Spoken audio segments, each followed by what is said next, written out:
Hasil Milan versus Verona, Nkunku pecah telur. Rossoneri gusur Inter dari pucuk.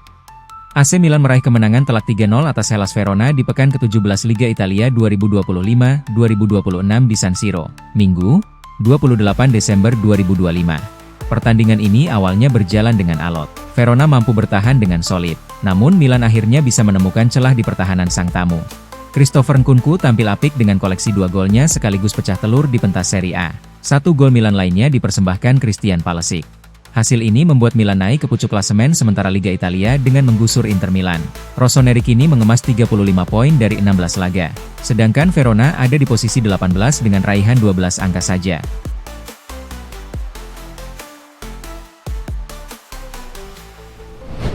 Lawan Verona, Max Allegri konfirmasi tidak bisa menurunkan Rafael Leao. Dianggap belum siap 100%. Max Allegri konfirmasi resmi Rafael Leao tidak akan masuk ke dalam skuad AC Milan untuk pertandingan melawan Hellas Verona. Absennya Rafael Leao tentu menjadi kehilangan besar bagi lini serang Milan di giornata ke-17 Liga Italia musim 2025 ini. Meskipun sempat berlatih, Allegri lebih memilih mengistirahatkannya demi menghindari risiko cedera yang lebih parah. Max Allegri menjelaskan bahwa Leao masih merasakan ketidaknyamanan saat mencoba berlari dengan kecepatan penuh dalam sesi latihan terakhir.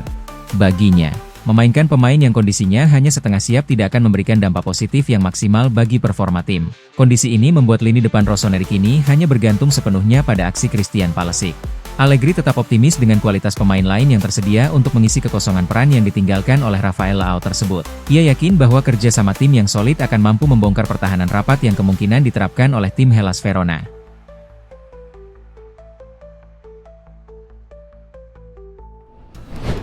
Milan sering kesulitan lawan tim kecil. Max Allegri jelaskan alasannya. Pelatih AC Milan, Max Allegri jelaskan alasan tentang beberapa hasil buruk yang sering diterima anak asuhnya saat melawan tim-tim yang lebih kecil. Dalam sesi konferensi pers jelang pertandingan melawan Hellas Verona, pelatih AC Milan, Max Allegri menerima beberapa pertanyaan terkait performa anak asuhnya yang sering kesulitan saat menghadapi tim-tim kecil. Di sepanjang musim ini, Rossoneri kehilangan poin saat menghadapi Cremonese, Pisa, Torino, Sassuolo, hingga Parma. Tim-tim yang di atas kertas seharusnya bisa jadi sumber poin. Terlebih mayoritas mereka bermain di San Siro. Di laga akhir pekan ini, Milan akan berhadapan dengan Verona yang sedang kesulitan di Serie A. Mereka saat ini masih berada di zona degradasi, dan datang ke San Siro dengan beberapa masalah internal, termasuk absennya beberapa pemain kunci. Mengalahkan tim-tim kecil bukanlah hal mudah di tahap kejuaraan ini. Untuk menang, Anda harus tampil baik di kedua fase, terutama melawan tim-tim kecil ketika Anda memiliki penguasaan bola yang jauh lebih banyak. Dan itulah yang terjadi saat mereka, tim-tim kecil, melawan kami. Kami berharap bisa mendapatkan 3 poin besok. Sepak bola tidak dijelaskan, tetapi dimainkan, ujar Allegri.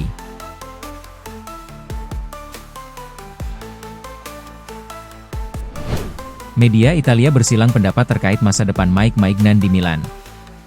Halaman depan surat kabar Italia menampilkan informasi yang berbeda, dan bahkan saling bertentangan mengenai masa depan Mike Maignan di AC Milan. La Gazzetta dello Sport melaporkan bahwa Mike Maignan kini sudah semakin dekat memberikan jawaban setuju atas kontrak baru. AC Milan menawarkan perpanjangan hingga tahun 2030 dengan kenaikan gaji yang setara dengan level Rafael Leao. Namun media lain seperti Corriere dello Sport dan Tuttosport justru memberikan gambaran yang berbeda. Mereka melaporkan bahwa Maignan masih enggan untuk segera menandatangani kesepakatan kontrak baru. Sebagai langkah antisipasi, Direktur Olahraga Igli Tar dilaporkan mulai mengincar Hugo Souza dari Corinthians sebagai calon pengganti yang potensial. Penjaga gawang berusia 26 tahun tersebut memiliki postur tubuh sangat tinggi mencapai 1,99 meter. Milan dikabarkan sudah melayangkan tawaran pertama untuk memboyong Hugo jika negosiasi dengan Maignan akhirnya menemui jalan buntu. Langkah ini diambil agar posisi penjaga gawang tetap aman menjelang bergulirnya sisa kompetisi musim 2025.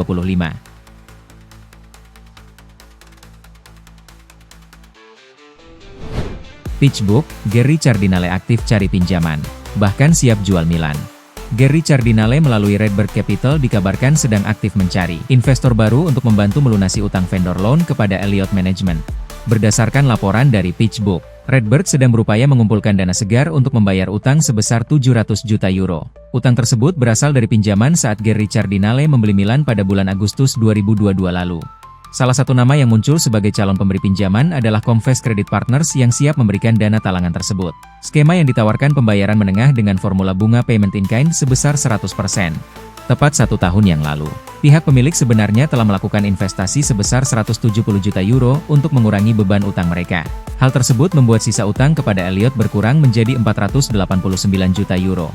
Tahun 2026 diprediksi akan jadi periode kunci bagi masa depan kepemilikan AC Milan di bawah kendali Redbird Capital. Percepatan proyek stadion baru di San Siro menjadi faktor utama yang bisa menarik minat para investor besar lainnya. Penyelesaian proyek stadion tersebut diharapkan bisa meningkatkan nilai jual klub secara signifikan di mata para pengusaha internasional yang ingin berinvestasi. Cardinale optimistis bahwa fasilitas modern tersebut akan menjadi aset yang sangat menguntungkan bagi bisnis Milan nantinya.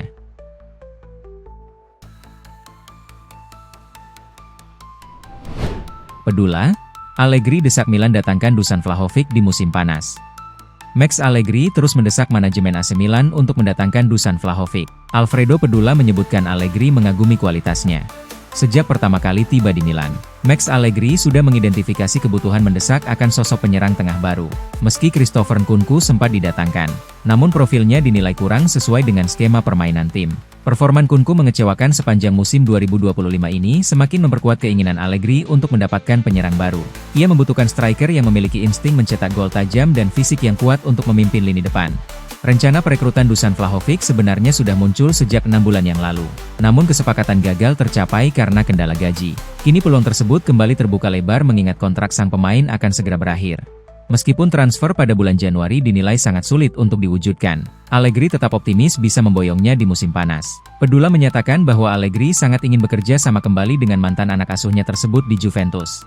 Sponsor utama dari operasi transfer ini tentu saja Max Allegri, yang sangat menyukai gaya bermain Vlahovic, ujar Pedula.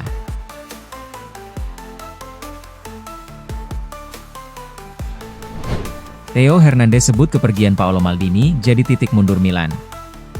Theo Hernandez bicara mengenai pemecatan mendadak Paolo Maldini di tahun 2023, yang menurutnya menjadi titik balik negatif bagi perjalanan AC Milan. Sejak kedatangannya pada musim panas 2019 atas bujukan langsung dari Maldini di Ibiza, Theo Hernandez merasakan ikatan emosional yang sangat kuat dengan nilai-nilai sejarah serta ambisi besar klub. Namun ketidaksepakatan Maldini dengan pemilik baru, Gary Cardinale, yang berujung pada perpisahan pahit di akhir musim 2022-23. Dinilai telah merusak fondasi serta nilai-nilai tradisional yang selama ini sangat ia hormati. Dalam wawancara mendalam bersama Gazzetta dello Sport, Theo menekankan bahwa keputusan-keputusan yang diambil oleh manajemen saat ini tidak lagi mencerminkan ambisi yang pertama kali membawanya bergabung dengan AC Milan. Itu benar, saat saya tiba, klub ini memiliki Massara, Boban, dan Maldini. Idola saya, Ibra adalah pemain top, tetapi setelah Paolo pergi, semuanya berubah menjadi lebih buruk, ujar Theo.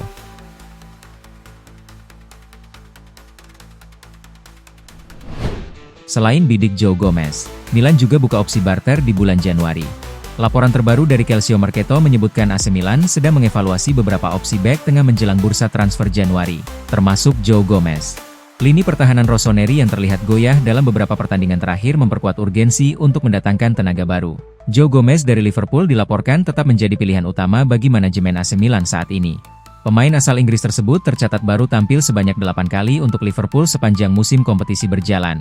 Direktur Milan, Iglitare, dikabarkan sedang menjajaki kemungkinan untuk mendatangkan Gomez dengan status pemain pinjaman.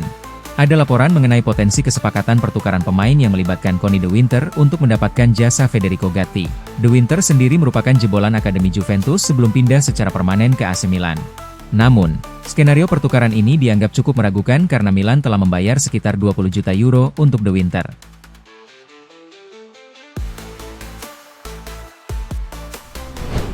Michael Cuomo kritik kebijakan transfer AC Milan di musim panas. Jurnalis Italia, Michael Cuomo memberikan kritik tajam terhadap kebijakan transfer AC Milan di musim panas lalu. Ia menilai klub kekurangan mentalitas juara. Menurut jurnalis Michael Cuomo, Milan gagal menerapkan pendekatan, sekarang atau tidak sama sekali, saat melakukan pergerakan di pasar transfer. Hal ini dianggap sangat aneh mengingat potensi besar yang dimiliki klub saat ini. Meskipun AC Milan berhasil mengumpulkan 32 poin dari 15 laga di paruh pertama musim, masalah kedalaman skuad masih menghantui. Pelatih Massimiliano Allegri seringkali harus memutar otak karena keterbatasan pilihan pemain cadangan. Dalam sesi wawancara dengan Milan News, Cuomo menyoroti beberapa keputusan transfer yang dianggap sulit dipahami secara logika. De Winter adalah sebuah misteri, terutama karena Anda menjual pemain seharga 40 juta euro dan membeli pemain seharga 20 juta euro tanpa negosiasi. Kemudian, Uang yang dihabiskan untuk Odogwu dan Adhikame tidak dapat dijelaskan, ujar Cuomo.